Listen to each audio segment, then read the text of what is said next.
Pemirsa, libur Lebaran, ribuan penumpang komuter lain relasi Jogja-Palur saling dorong untuk berebut tempat duduk dalam kereta di stasiun Tugu Yogyakarta. Di momen libur Lebaran ini, komuter lain Jogja-Palur mencatat rekor tertinggi penumpang harian mencapai 45.000. Seorang penumpang komuter lain Jogja-Palur di stasiun Tugu Yogyakarta ini harus berteriak agar penumpang lain tidak saling dorong saat hendak memasuki peron. Penumpang ini kesal lantaran terdapat sejumlah anak kecil yang nyaris terjepit. Ratusan penumpang saling dorong usai petugas membuka portal pembatas demi berebut masuk gerbong untuk mendapatkan tempat duduk. Komuter lain Jogja-Palur masih menjadi transportasi favorit masyarakat dengan rute Jogja-Solo. Karena harganya yang terjangkau yakni Rp8.000, efisien serta bebas macet. Di Jogja tadi dalam rangka apa, Mas? Jalan-jalan. Perasaannya gimana, Mas? Tadi kan dulu kan ya? Ya, agak kurang tertib kalau masuk KRL ya. Tadi sesat gitu, nggak takut, Mas? Enggak. Dalam momen libur Lebaran, pihak komuter lain menambah 4 kali rute perjalanan menjadi 31 perjalanan setiap harinya. Dari Yogyakarta, Galih Wisma, iNews melaporkan. Pemirsa, arus balik wisatawan jalur arteri Cibadak, Kabupaten Sukabumi, Jawa Barat kembali dipadati ribuan kendaraan yang akan menuju ke Jakarta dan sekitarnya. Volume kendaraan terus meningkat meski polisi telah menerapkan sistem satu arah atau one way sepenggal. Kepadatan arus lalu lintas terjadi di Simpang Ratu, Cibadak, Kabupaten Sukabumi pada Minggu malam. Antrean kendaraan dari Pelabuhan Ratu ke kota Sukabumi terus memadati jalur arteri Cibadak hingga 8 km. Kepadatan kendaraan yang didominasi mobil pribadi dan bis pariwisata ini merupakan wisatawan yang telah berlibur dari kawasan pantai Pelabuhan Ratu dan Taman Wisata Alam Situ Gunung Cisaat.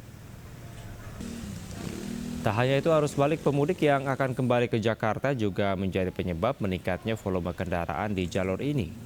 Untuk mengurai kemacetan panjang, polisi disiagakan di setiap titik persimpangan. Namun jika kepadatan terus terjadi, polisi akan kembali melakukan sistem satu arah atau one way sepenggal dari Cibadak menuju exit tol Parung Kuda.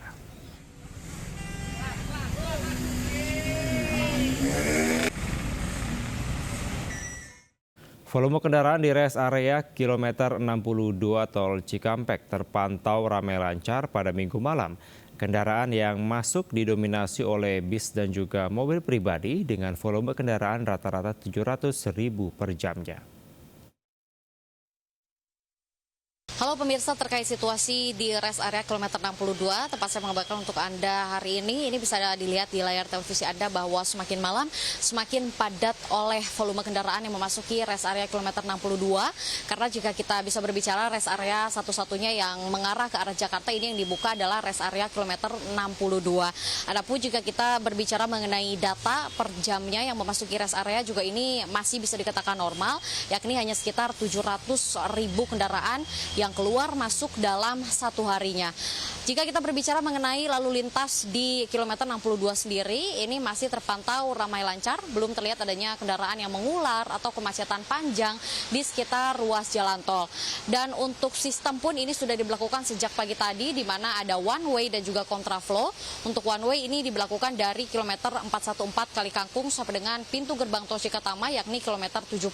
Dan dilanjut dari kilometer 70 sampai dengan kilometer 47 ini oleh kontraflow 2 jalur.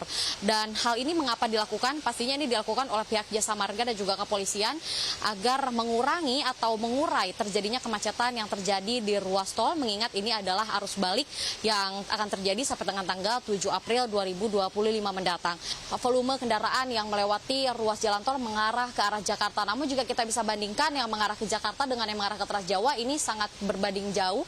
Karena yang mengarah ke Jawa ini hanya ada sekitar 1.000 volume kendaraan saja. Namun yang mengarah ke arah Jakarta ini sudah ada lebih dari 4.000 kendaraan per malam hari ini. Dari Karawang, Jawa Barat, Aulina Iyasya dan Bagus Prasetya, iNews melaporkan. Sementara arus lalu lintas di ruas tol Cikampek Utama juga terpantau padat pada Minggu malam. Kepadatan kendaraan terjadi saat kendaraan mengantre saat memasuki gardu tol Cikampek Utama. Skema rekayasa lalu lintas diterapkan yakni one way nasional dari gerbang tol Kalikangkung kilometer 414 hingga gerbang tol Cikampek Utama kilometer 70. Dilanjutkan dengan kontraflow 2 lajur dari kilometer 70 hingga kilometer 36. Hingga minggu malam, lebih dari 49.000 kendaraan sudah mengarah kembali ke Jakarta di puncak arus balik. Rekayasa lalu lintas kontraflow arah Jakarta pun diterapkan untuk mengurai volume kendaraan.